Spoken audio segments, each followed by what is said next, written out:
This is 2OF Entertainment.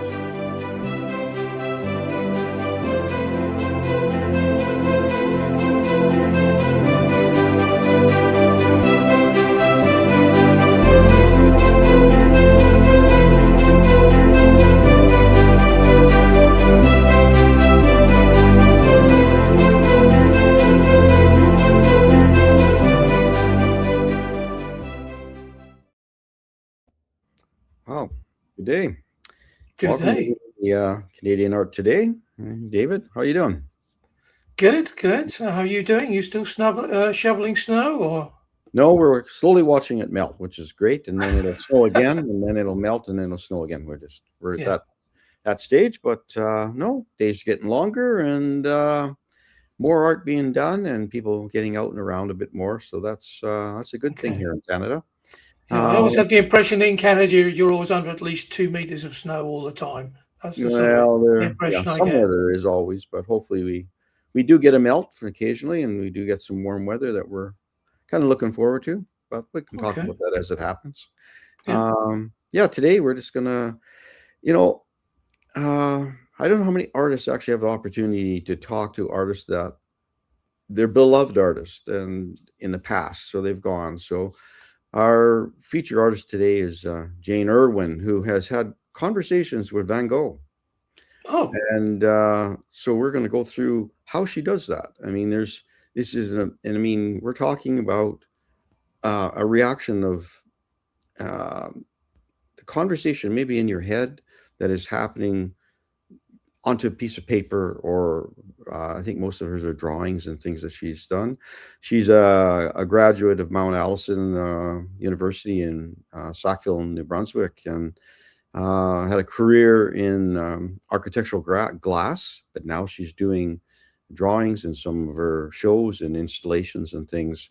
But we're going to talk to her about her, I get the dreamscapes and the things that can happen that generate unique pieces of work. And I mean, okay. how do you find your voice, as they say, right? And we're Yeah. going to see how Jane has done that. Maybe bring Jane in here and we'll Okay, let's bring talk her with up. her. Good, good day Good to you, morning. Jane. Morning. Hi. Yeah. Hi. Well, a fantastic introduction by Paul. I'm going to slip away very quietly, and I hope you guys have a great show. So I'll Oh, speak we to you at will. the Yeah, end. lots to Yeah. talk about. Yeah. Okay. Bye-bye. Thanks, Dave. Well, good morning to you. Good Yeah. morning. Yeah. Well, exciting. You know, when I first read some of your stuff that you sent when we started organizing this show, and the one talking to Van Gogh, I mean, it was like, wow, how is this going to happen?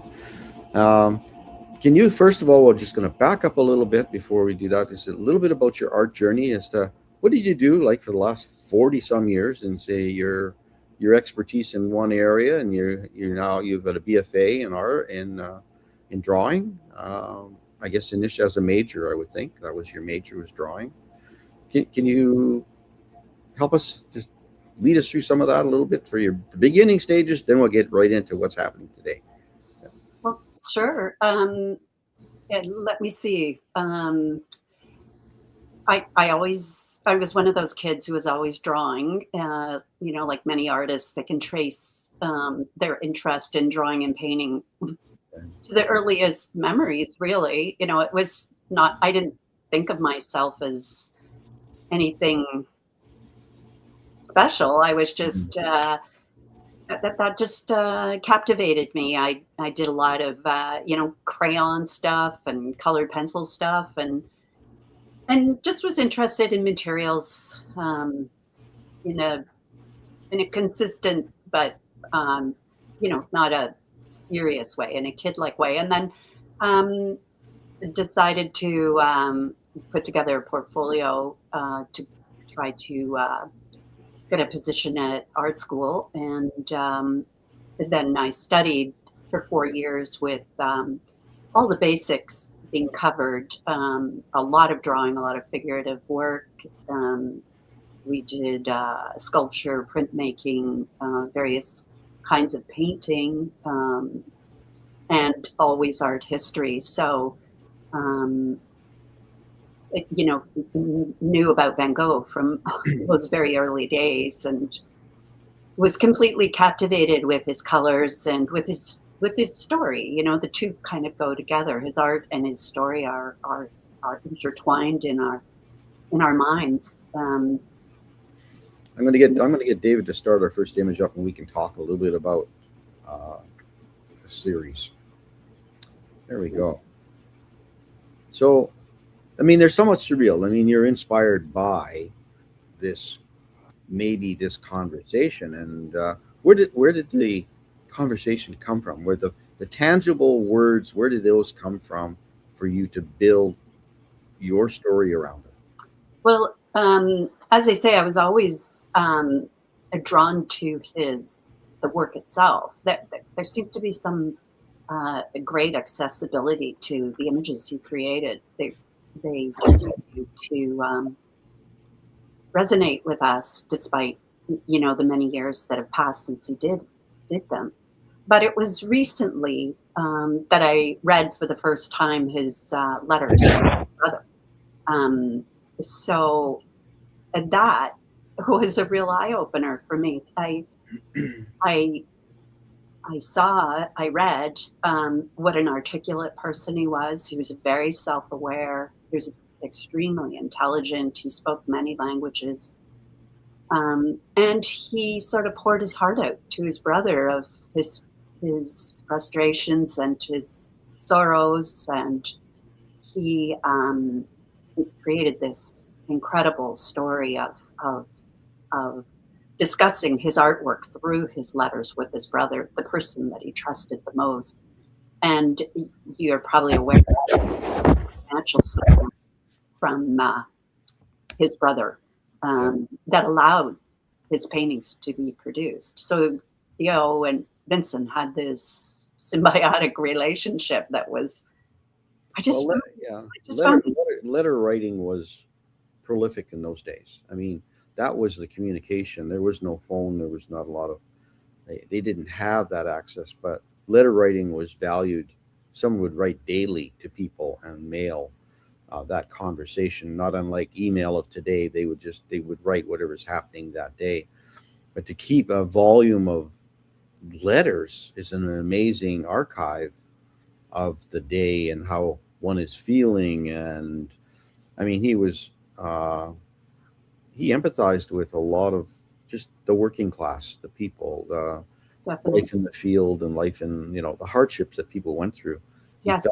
I think he felt for those people. So now you take that knowledge, and we have a communication device here called telephone in the drawing, and you know, bringing it into today's world with I guess a Van Goghish edge to it, not necessarily even in a little bit of palette, but in subject matter.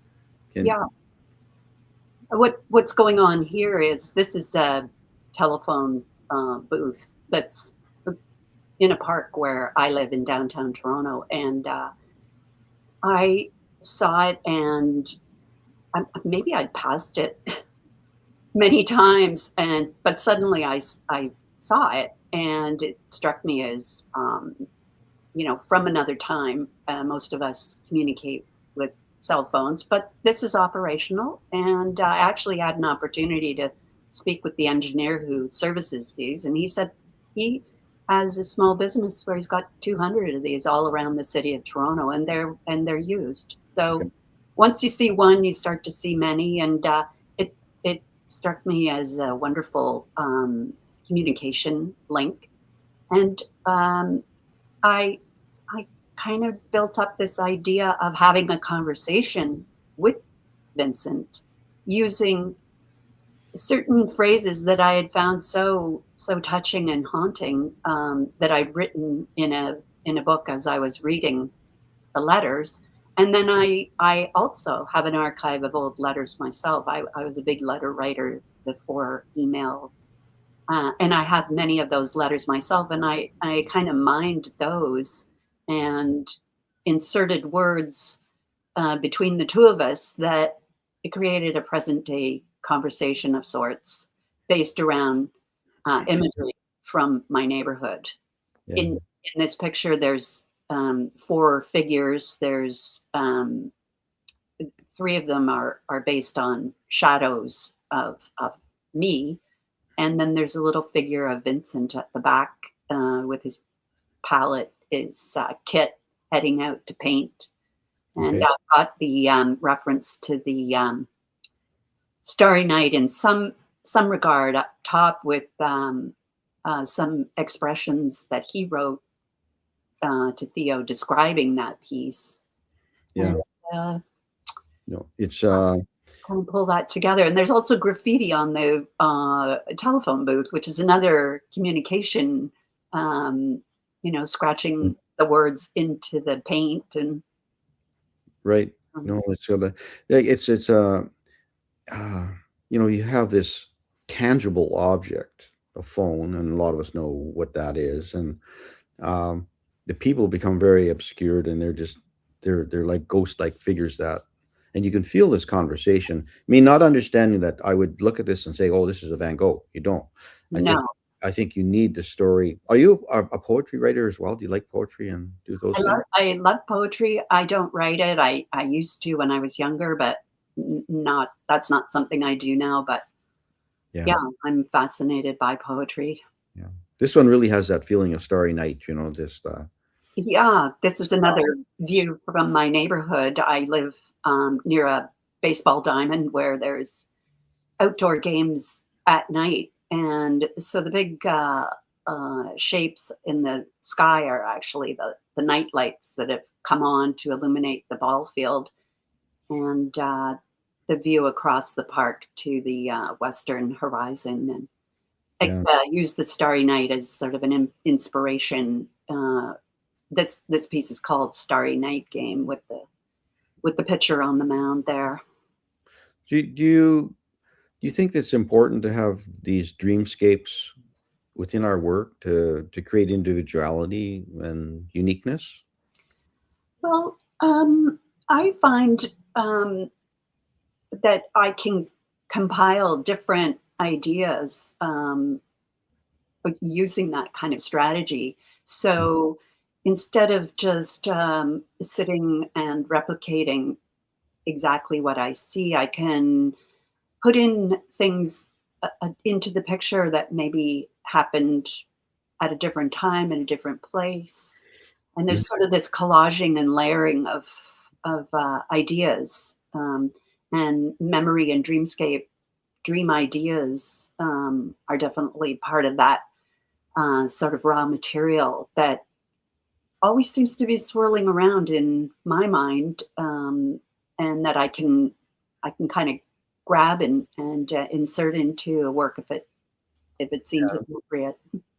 I find with dreams that you have dreams, and some are more prolific than others in your dreams that you have, but they tend to be, I would say, things that resonate with you, that you generate these visuals when you at night or when you're sleeping or whatever.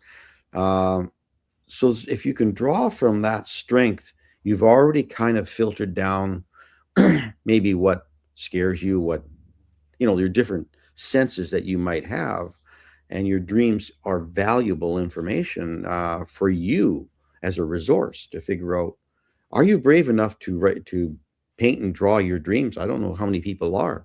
Some of them are pretty crazy. Yeah. Your work kind of has an abstractness to it, but there's a surreal edge about it as well. And I think that's a uniqueness. Like it really has a strength of individuality. And I think,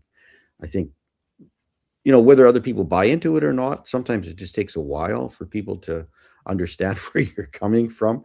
And sometimes you need to do more of it, like, source it out. And do you find that as you work it, it refines a bit more? Yes, absolutely. The ideas are there, the inspiration, the impetus to get started on the piece. I'll do sketching and work out sort of rough ideas of how the picture should look compositionally, but I don't work everything out. So as I'm working on it, then other things come into play and other ideas present themselves. I'm always looking back at my sketchbooks and Yeah. all the different ways that I try to, have a resource of materials and ideas that I'm interested in. I've lots of photographs that I repeatedly look at, and I keep journals. So I've got a lot of reference material that sort of finds its way into the picture as the picture starts to take shape, and so that's an exciting part of the process. For me, I don't know exactly how it's all going to end up, and that keeps it very lively and energetic for me. Yeah. No, I think it's sketchbooks are valuable. I mean, they're our diary. Really, Yeah. I think it's valuable to go back and see what you did 10 years ago or 20 years ago. How in your 40-year career in architectural glass, um, is that helped a little bit in your structures that you build, clarity, understanding of color and the structures, and yeah, how is that? Is it helped, or are you doing opposite of what you used to do, or are they belong together? I I'm gonna think I can see the correlation between the two. Definitely, structure is part of the stained glass world. You have to really pre-plan and or organize how the window will be designed and fabricated and installed actually before you even start. So there's a lot of planning that goes into it, and then the colors themselves, the transparency of the glass is quite complementary to the watercolor. This image is a watercolor. The previous two were colored pencil drawings, but this is a watercolor painting. So I see a lot of similarities with the way that glass behaves with light, Mhm. with the watercolor. Yeah. No, it's I like the simplicity of it, yet you still get a feeling as to what's happening, and there's some reflection, and there's all these things that I'm just saying it does show up in glass, because glass has to deal with reflection as well as transparency, Yeah. and depending on the reflective light, or whether it's internal light that it's illuminating the panel. But trying to capture that feeling in pigment is sometimes a challenge. But I think with good clarity and color, I think you know this one really has a really nice design feel about it. It's a nice fresh, I guess I'll call it fresh watercolor, and there's some nice experience with that. Was this part of the Van Gogh thing a little bit as well, or is that? No, this is a separate piece. I do a lot of floral work, and this was, sort of ongoing floral watercolor. Yeah, compositions. Yeah. Yeah.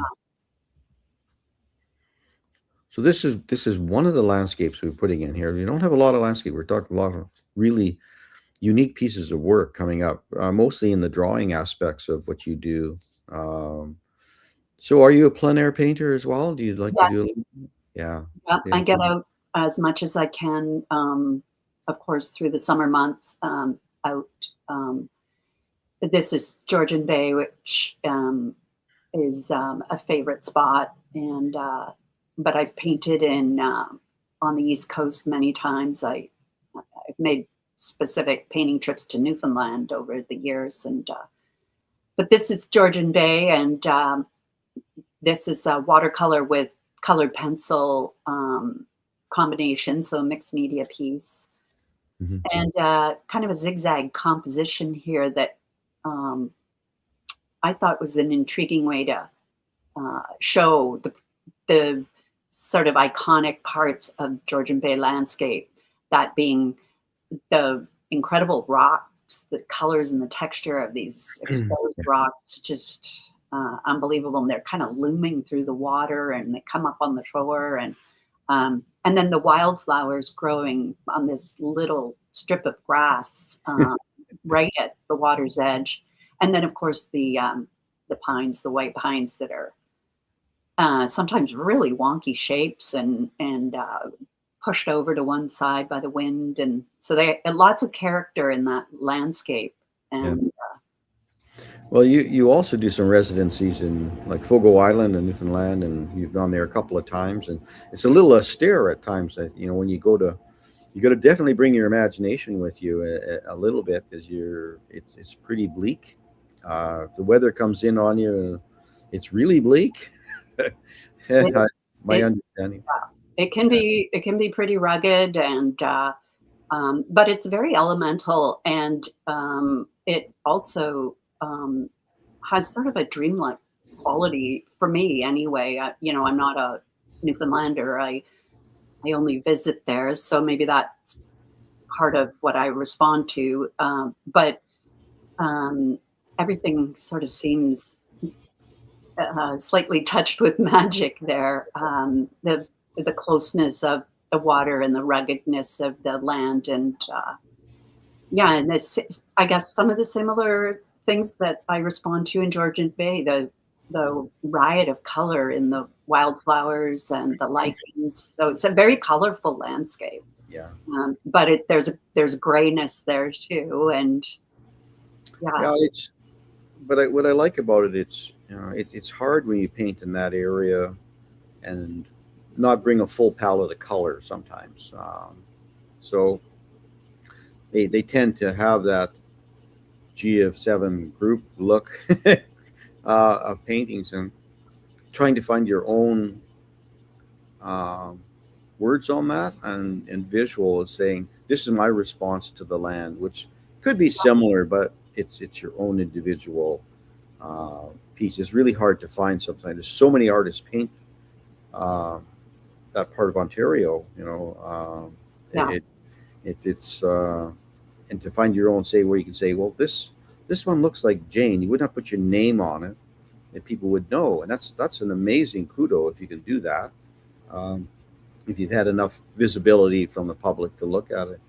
But and here's another one here. Another water. Is this watercolor as well? This one? this is watercolor and colored pencil. Another Georgian Bay um, landscape, and I call this sun shower. So the moment when the sun is coming out, it's still raining. It's the very end of a quick storm. Yeah. Trying to find that moment where things are illuminated by the sun, but it's still shadowy and dark. And there's these two things, the rain and the sun, happening at the same time. Yeah. Being caught out in that when you're plein air painting can either be Yeah, inspiration, and half the time is keeping the paper nailed down so it doesn't fly up and away on you, and the winds come up. And mostly do you do watercolor when you do on location? I mainly do watercolor, but I've also done acrylic canvas work, plein air, and Yeah, it dries quick on you, and it yeah. really does. Yeah, it's a whole other set of complications. The Well, watercolor, yeah, you've got to be careful. It's more fragile, and yeah, like you're saying, if it starts to rain, you have to have a way to protect it, or it'll be damaged by the rain. But yeah, the acrylics are challenging. yeah. No, it's we're all as artists just trying to find what works for me. Like what Yeah, is the medium, and it's what works for one doesn't necessarily work for the other person. Watercolors to many people are frustrating, especially when they're drying fast or they leave an edge, or and when you're plein air painting, you just got to move on. You can't. The one thing about it is the sunlight is moving usually pretty quickly on you, so you're yeah, not going to spend hours and hours in one spot looking at one thing because the color and the light change so dramatically. yeah. You got to get it down quick. It forces you. Yeah. Yeah, or do a couple of paintings from a single session. That can be a good way to approach it too. Yeah. Yeah, I found either a really big brush and a large piece of paper, or a small piece of paper and a medium-sized brush, but yeah, never a small brush. But no, the thing is, it just depends what you're there for. If you're there just to, instead of snapshots, you're there to get small little thumbnails made of light color, whatever you're going to do. And I think it's like I said, it's whatever works for you as to why you're there. You know, what attracts you to yeah, that space, and the I guess it just has a I guess it's just a journey, right? The journey that you're on and continuing. Do you draw back a lot of times on past journeys? Like, so if you go to some areas that are familiar, you go back to those spaces and see how they change? Sometimes, yeah. Um, Sometimes return to places in Georgian Bay that I've painted a year or two previously. But yeah, I like returning. I think there's a lot to be said for returning um, to all kinds of experiences. I think you get an opportunity to go more in depth. I think the first time through, you kind of get the lay of the land a little bit, but another chance to be there, you can go into more depth, and that's kind of in traveling. If you go to the same location rather than doing all the top spots and moving on, um, Yeah. I think there's a lot to be said for that. I personally, I'll return to works that I've done 40 years ago, and I'll say, why did I do that? But then there's times you look at it and say, I caught something there I didn't realize I had. Yeah, And sometimes it sparks a new journey that was from the original journey. And as a naive young artist, I would say savor those moments, write everything down, because in 20 years you're going to go back to that body of work. There's something there that you captured as a young artist that you forgot about, and you moved on. You keep moving on, you leave it behind. You realize, I better go back. And you go back and look, cup of coffee, and you start flipping through sketchbooks or old paintings, and you go, oh, I didn't realize it did that, and yeah. it sparks. I agree. Those ideas sort of circle back, and yeah, I totally agree with you, Paul. There's a lot to be gathered by reviewing your past works, and Don't have a fire too early in your career. Leave that stacked up at mom's house or wherever you can store it in a nice dry spot, and put it in a tub or something, but then go back and journey. And you run out of room after a while. Trust me, I know. Yeah. You run out of room. yeah, you've got to make some choices, but yeah, some sort of balance there between a complete purge and holding on to everything. Well, there's nothing wrong with a nice fire once in a while. There's a real dog in your work, and you said you don't want this out there, and you need a little shot of whiskey and a bonfire with some friends, and it's a great release sometimes. Yeah, and it makes a great subject matter for another painting to paint the bonfire of the paintings that are being burned. Is your friends? I saw Mary Pratt painting when I was at university, and she had a bonfire in an oil drum of her throwaways, and yeah, I thought that was a wonderful image. Yeah. And there's always artists say, don't burn that one, don't burn that. That was a great. Yeah. And then you put it in the fire anyway, and then there's screaming and hot. It's fun. Fun thing to do. It's like purge a little bit of stuff. Anyway, look back to the works at hand here. So where is this located? This one, this paint. This is Fogo Island. This is the town of Tilting, which is at the far end of the island, where I was at the artist residence for a month in 2018, and there's this wonderful trail that leads from the artist residence down to the water around the headlands and back, and it was just a very inspiring place. I was there with my sister, who's also an artist, and we just spent every day out there painting and capturing what we saw. This is a mound, a gentle mound in an otherwise flat field, and the fireweed, this pink wildflower, was blooming at the time, and it's just such a beautiful, subtle shape, but this beautiful color on top. I just found it very inspiring, and yeah, I painted it many times. Yeah, I think you have to sometimes look down as an artist. You can't always look up. You really need, especially there, you need to find, why am I here? What is the conversation? between me and the land and what's happening. And you go, like you said, you go for that walk and you realize it's the walk. It's what it's about. Like you Yeah. try to simplify it and convince yourself that things are working. Like I'm here for a reason. You know, you're there for a month, and you're there to produce a body of work. I think initially that's what the intention is of those residencies. Did you have a show there as well when after you finished pieces, or? We showed some pieces while we were there. We had a studio space that allowed us to show work, and we invited people to come and have a look at what we were doing. And there's a person there who is bringing visitors around to see our space. So he would show up with, 2 or 3 people on a fairly regular basis, and we'd show them the working space. And but then afterwards, I didn't have a specific show of the pieces from Tilting, but I'm represented by Civil Rasa Gallery in Almont, Ontario, and they hold a number of the Fogo Island pieces in the inventory. Yeah. No, it's great that you were on the tour, right? When you get I know. We really liked that. And we met all kinds of people, and we really enjoyed his company. You just have to say hello there, and people are so outgoing. They love to tell you their stories, their family stories. Oh yeah.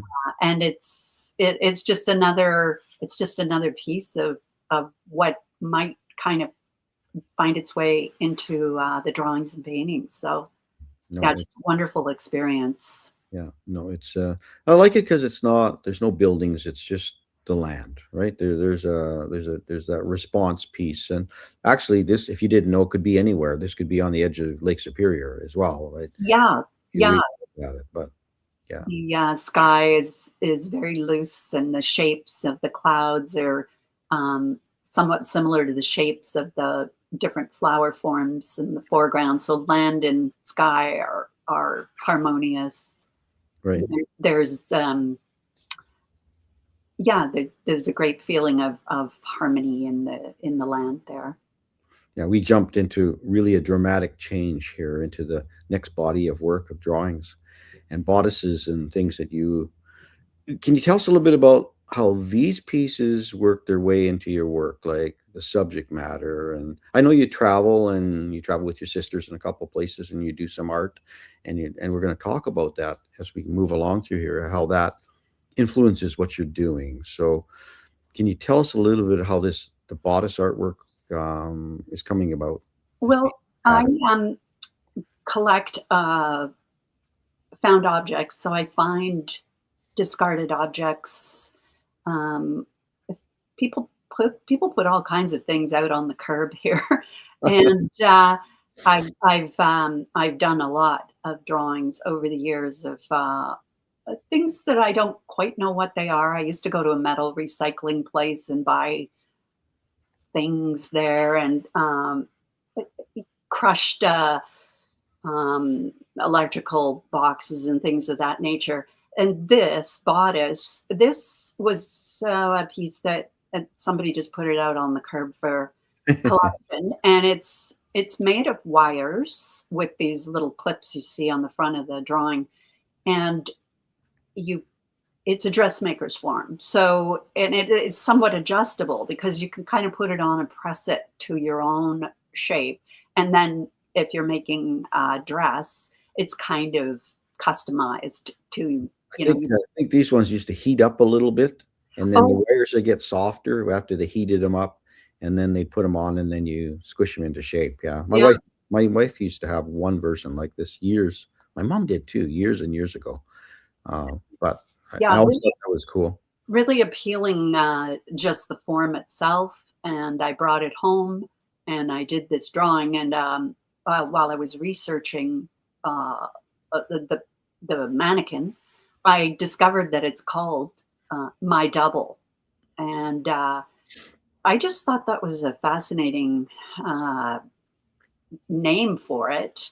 I did this drawing with the sewing references. I've actually got threads along the edge of the bodice, and I've got threads along the sort of framing the piece that are reminiscent to the way that you thread a sewing machine. Those are sewn right into the paper. And then there's patterns, old patterns, and there's sewing terminology that's also part of this piece. So this piece was really about the sewing aspect, the mannequin, the dressmaking. But after I finished it, I really stayed very interested in this whole notion of my double, and I couldn't stop thinking about it. So I did more work with this sort of form of the bodice. Yeah. No, it has a feeling of, I don't know, other ghosted people, fashion. There's a semblance of maybe family. There's a kind of. How large is this piece? Like, is it a full sheet of paper? Or? This is 44 height by 30 wide. Yeah, so it's a large piece. Yeah. Yeah. Yeah. And it has a three-dimensionality to it as well, due to the nature of the bodice and that.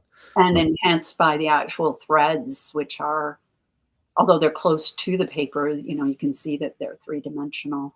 And you've got a pencil crosshatches, what you build those structures in the background with. The colored pencil, again, sort of having a close look at fabric and patterns, and creating yardage behind the pattern pieces that are laid on top. Do you use the water-based paint that are immiscible in water as well, the pencils that melt away?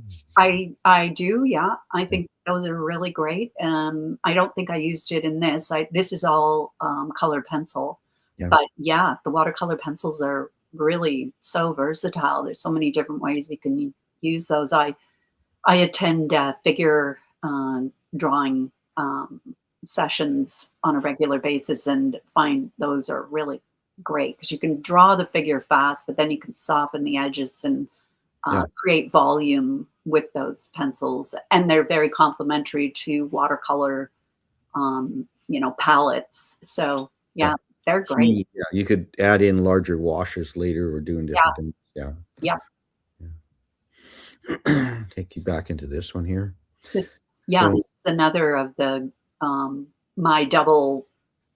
Who could my double be? Kind of, ponderings after I did the previous piece. Yeah. And this one is called Street Angel, and she's very ethereal, and she's in front of a grid-like, very shallow space that she inhabits, and she's kind of dissolving on the edges. And she's made up of stuff I just found, feathers and just bits and pieces. Mm-hmm. Yeah. She's got a helmet, and it's got I do a little, bit of embossing of circles into the paper that I believe sometimes uncolored like this, or sometimes I'll put them in and then put the pencil around them to really highlight the fact that they're embossed into the paper. Yeah. You don't quite get that feeling on this visual because it's hard to see. It's very light.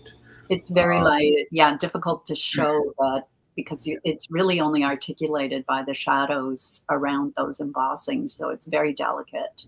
Yeah. But I like delicacy in art. I like that you have to get close to see some things. If everything sort of hits you over the head from 10 feet away, that's one experience. But I like really getting up close. I'm one of those people who's always being told by the guards at the museum to back away, because I really want to see very closely. I want to see the surface. I want to see all the subtleties. So, I think we've gone to early periods where they would let you up really close, actually paint in the gallery if you wanted to replicate something and study a painting. They won't let you do that anymore. People are too cautious with, unless maybe you've got a special accreditation. You're not going to deface a painting with some Right. Yeah. pigment. Excuse me. Kiss the canvas with your bright red lipstick or something. Yeah. Yeah, so I remember being like, I was in front of West Wind one time and years ago, and there was nobody in the gallery, and the guard said, "You want to do a drawing?" I was just sketching with a book, and I said, Oh, "No, no." I said, I didn't bring my paints with me or anything, but they offered if I wanted to, I could have set up a little yeah. area. It was very good of them. I thought it was very good in the day. Yeah. I think you can do it. I've sketched at the Royal Ontario Museum. That was a number of years ago, but I did a lot of sketches of the armor there, and I think some of those ideas sort of found their way into ideas such as the picture we're looking at. So, Are you a heraldry type of follower? no, Do you like anything like that? no, this was really, I think, sort of a response to the pandemic. You know, feeling vulnerable, feeling like what's happening in our world, and are we safe, and those kinds of feelings, Mm. and kind of creating guardians and warriors to you know buoy myself up a little bit. Yeah. I think it's nice that you're able to take found objects like that, and even if you're just an object you can't buy, but you run into something and say, "Oh, I'd like to bring that armor and put that into something." And Yeah, I find with sometimes it's if I do that, I said, no, I need to commit myself to at least a dozen drawings. Like it's hard to just do a one-off. yeah, They float away and they become nothing even to yourself as a fleeting memory. But if you can spend a little bit of time digging in on that piece a little bit to understand the pandemic, if that's the case. yeah, So I know a lot of artists have created pandemic works that probably have never been shown. yeah, They feel inhibited by it, but it was a cleansing that a lot of us had to go through, and frustration and all kinds of things that you probably had over those 2.5, 3 years.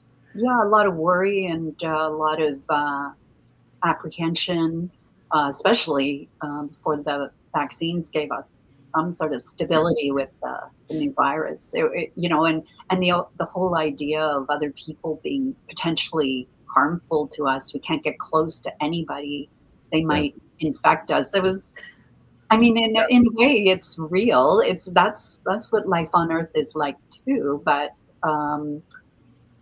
it was maybe the first time for us to really confront it in such a Yeah, it affected artists a lot because we tend to like to hug, and just That's true.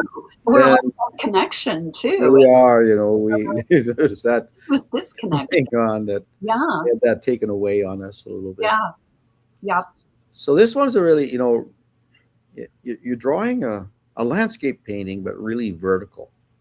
Like it's like a slice of everything either pulled into one space and kind of piled up. It feels very, I'll say, Chinese or Japanese in structure, like Mhm. how they would build. Some stories are from the bottom, and then you just kind of turn and you look up and you see. How did this Yeah. one come about? Because there's really one at the bottom is a really detailed drawing at the Yeah. bottom, and then That's you one move of the found objects, and I thought it resembled the structure of the coral-colored rocks along the shore. So I thought there was some synergy there between this very close-up object and the rocks, and then I did sketches at this location when I was in Newfoundland. I did this piece when I got back to Toronto in my studio, but I used the idea of the wind was just blowing everything. All the grasses and everything are just, it was just a blur of these beautiful colors. Yeah. But the rocks are steady and solid, and they don't move, of course. So you've got all this whirling motion of the grasses, and then this very set shape of the rocks at the shore, and then the water is in motion too. And then the actual horizon is a little bit curved, and that was sort of a fun little thing I did because I was in a place called Tilting, and I thought, that made it sort of a portrait of tilting.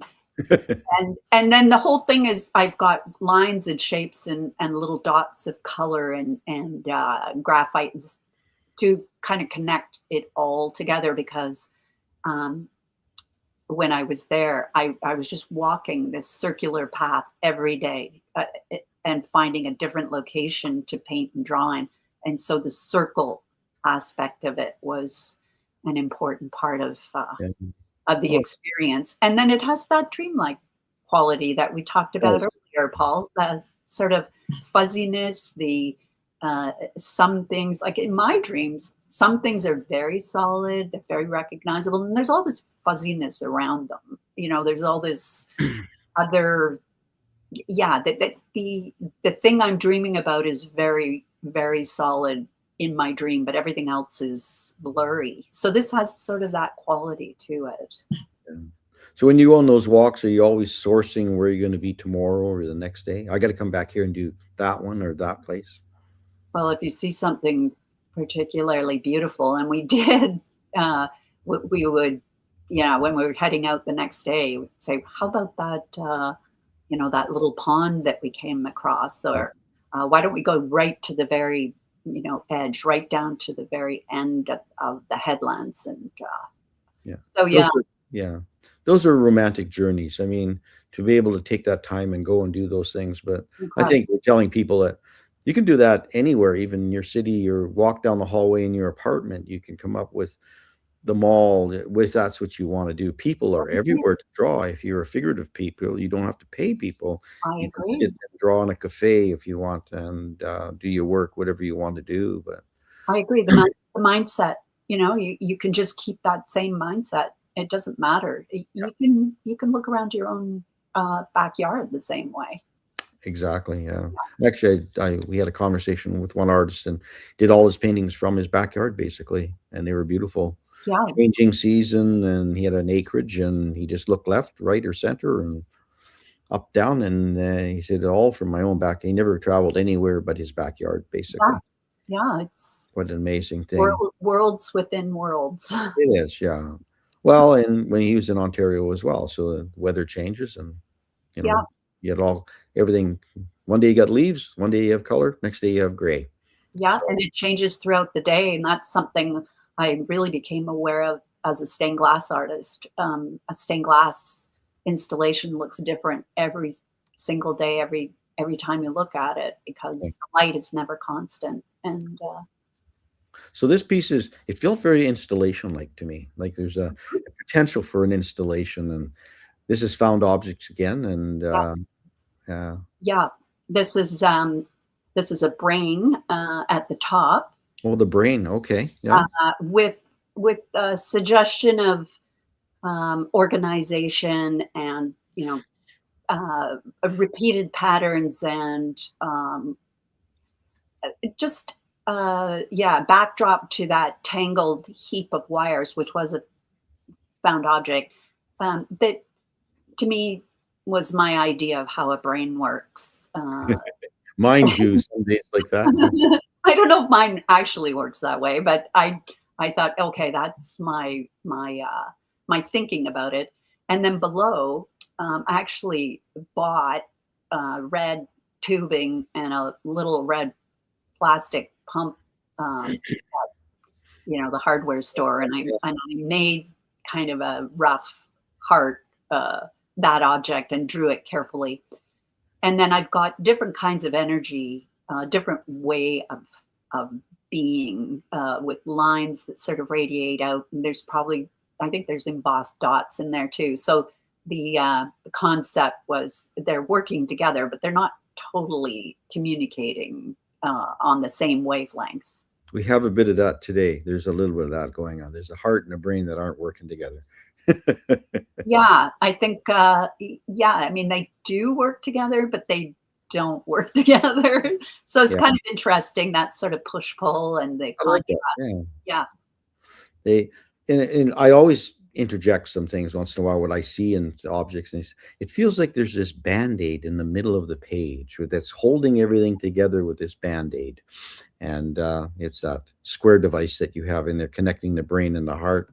Some days it feels like there's that connection piece that's holding everything together, dependent on that one space. So Oh, that's interesting, Paul. Like that, I've got an orangey reddish backdrop to that piece, and then there's white perforated pattern on top, and I put them like as if the red one was slipping out of position, like the it should, and it's not square, you know, like it is kind of falling. It's falling towards the heart. It isn't secure in its spot. So yeah, you've picked up on something there. it's going through a white void. There's this there's Yeah, a connection, but it's very blurry connection between the two. So, yeah, but it offers conversation, which is what it's about. So this is a very nice, vibrant piece. I love this. It's joyful. This piece really feels, especially just the drawings of the blossoms. yeah. You know, they could be birds, they could be flowers, they could be a lot of different things, but they're just this little effervescence of bubbles, you know, that are coming out of the flowers, and the tractor-fed paper on the bottom, a feeling of tractor-fed paper, which is this Yeah. technologies that are there that are, I don't know, juxtaposed to nature. And that's what I get out of the piece. And I've looked at this one a number of times before having the show, and just trying to figure out what this one was about. Well, I think you've picked up on some stuff there. There's the backdrop with the grid that is of different sizes. It's not completely regular, so it's bigger on the left and smaller on the right. And then this sort of abstracted bouquet of white flowers. I thought white was an intriguing image because it sort of creates a hole in the composition, and you've got the color around it. So I was interested. I created a small series of watercolors that use different white flowers in that way. And then I've done some experimental things with it, the purple and red shapes that encircle the white flowers. I laid the wash on, and then I have a piece of what do you call it, chain mail. Yeah. And I let it sit on the wet paper, and it imparted that texture into the paper. Yeah. Which I also kind of mirrored in the way the leaves are handled with another texture. So kind of having some fun with the textures, and like you mentioned, that paper at the bottom with the holes in it. I actually use pieces of real paper with holes punched into them. I have a collection of them, and I bring them out. I know, and I have baggies of dots, and so when I get to a certain point in the drawing, I think, oh, maybe I'll, sort of layer on another element. I bring these pieces of paper out, and I just put them on the watercolor, and if I like what I see, then I will transcribe that into the watercolor. And I toss dots into drawings sometimes to create some randomness. So yes, this is very playful, and I think you're right. It's very, very joyful and well, it's a different way of looking at doing a floral presentation or a bouquet, and with some meaning. I mean, you can read a lot of things, and I love that the leaves are, they're not just like stamped. It belongs with the drawing, the style of the leaves and the textures that are in the leaves and the branches and things that are part of it. And no, there's nice depth, and I love it. Green is a tough color to deal with, so yeah, a lot of very people. strong. Yeah, it can really dominate. It can, yeah. Oh, it's a nice drawing. Go back this one here. Now, this is part of that Van Gogh piece previously that we talked about, right? And this is is this part of your neighborhood as well? Yeah. There's a little structure at the bottom of the park. Park's sort of in a bowl kind of shape, and this structure has a number of different functions. Here, there's a neighborhood festival going on in the summer, and people are gathered in the shade to enjoy music. And so you've got the shadiness of the trees, and then the dappled shade on this is a roadway that surface vehicles use to get down into the gazebo area. I've changed the coloring to kind of reference the Starry Night painting by Vincent. And then I call it "Will You Be There?" And that's a quote from one of my letters. So still sort of working with the conversational aspect of the project. So have you written Vincent as well? Do you write back and forth a little bit relative to what he's written? Sometimes, yeah. In the telephone booth piece, I think the quotes I used from his letters and the ones that I used from mine were kind of creating a back and forth there. Yeah. I really felt connected to him reading those letters. I felt like he was reaching through the ages and talking, to all of us who read his letters now. It was really an extraordinary experience to feel that the communication was now, not then.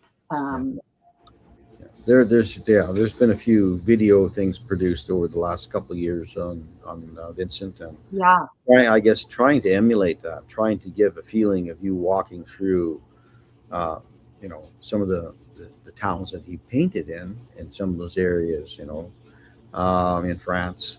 It was kind of you have to accept it. It's sort of like accepting animation and accepting that you believe and get into it. And once you're into it, then you can walk and see the videos on the wall and be a part of that experience, right?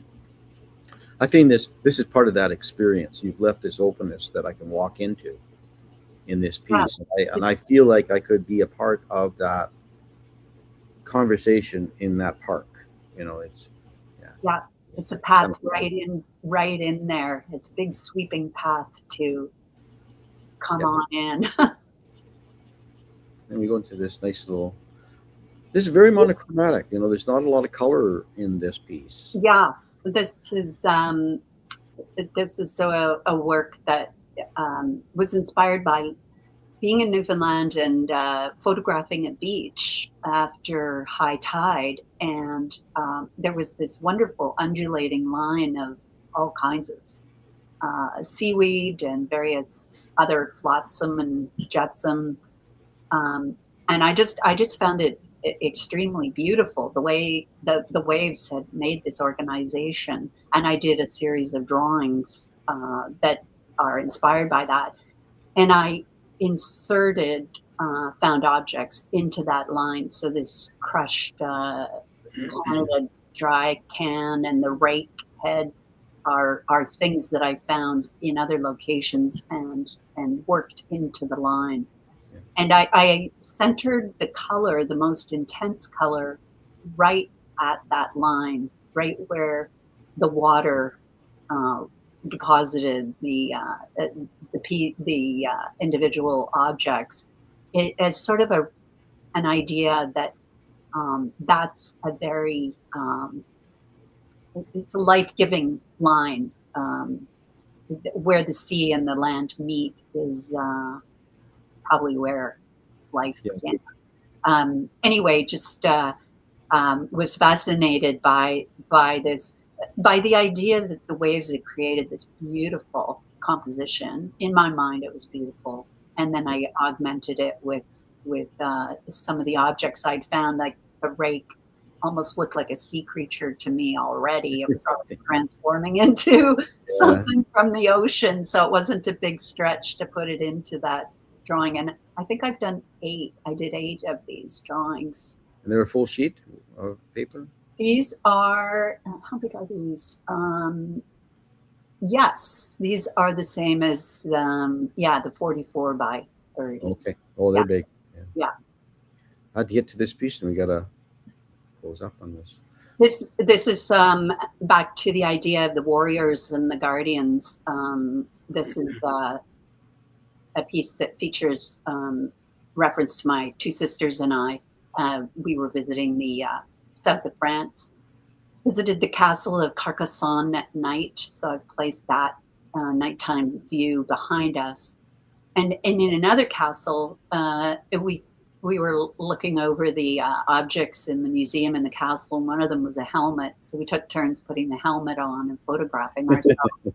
and Nice. and you know, and then I arranged us in front of the nighttime view, and I was trying to show us as, you know, we're tough and we're a team, but there's some vulnerability there too that I tried to suggest with the if you can see our skeletons a little bit through our clothing. Okay. Yeah.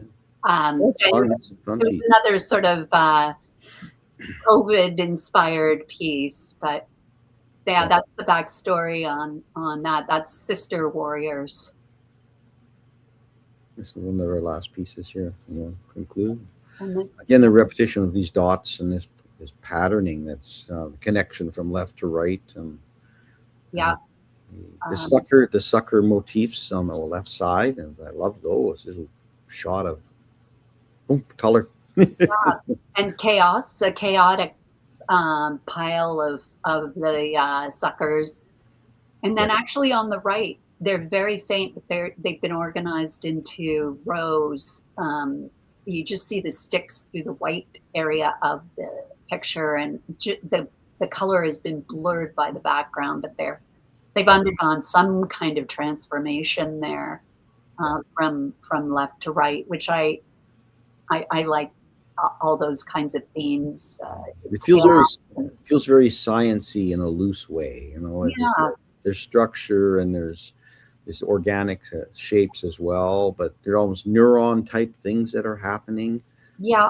I like that. It's kind of There's fun. information, you know, the lollipops, you can really look at them and gather a lot of information, and then the information fades. There, you know, there's a lot of places where you just get a suggestion of what's going on, but you don't see all that's going on. And It asks a lot of questions, and I think that's really what a lot of I mean, we like people to understand what we're doing, but we also want it to make them come back a number of times to see a piece of work. And if they get the story all in one go, it's really not the right way. It's nice when they come back multiple times. Well, Jane, we're short. We're right on the end of our show. I really appreciate. We're going to definitely have to have you back again, and we will talk about some of your journey.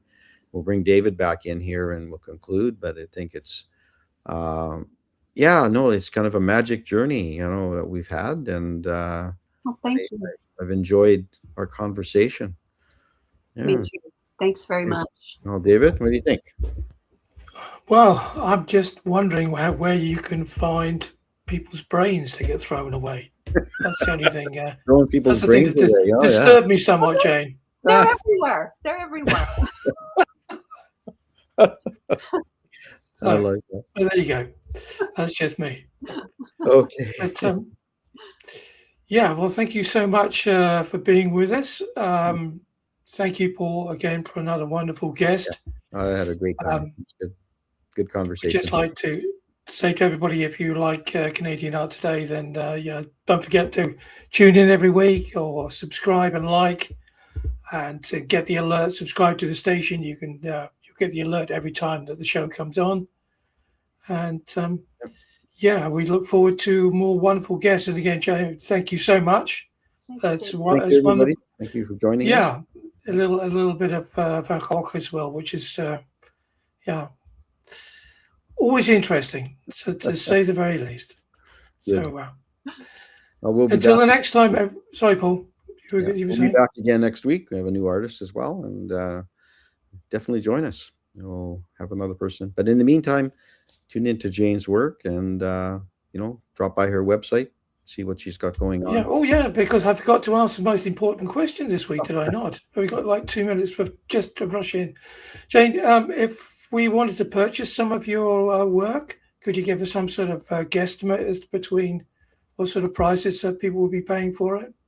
Well, I have a lot of work available through the Civil Arasa Gallery in Beaumont, and there's small pieces, I think. I didn't show any of those in this conversation, but I believe they're $250. And then the larger pieces are $2,100. So Okay. there's various price points along that line. Well, we won't hold you to it because we always say to everybody it's a bit of a guesstimate, and Yeah. but that's of course that's the question everybody wants to know at the end of the show. And it's so important I even forgot it. My brain's still turning around to think where did she find Where did I get that throw? Yeah. I But it was yeah. I was going to say, judging by my performance today, it's probably my brain that you found. Well, careful, David. She's looking for brains, so you might. Well, because she's looking in the wrong place here. Thank you so much. Thanks so much, everybody. Until the next time on Canadian Art Today. Bye bye. Bye bye. Thanks.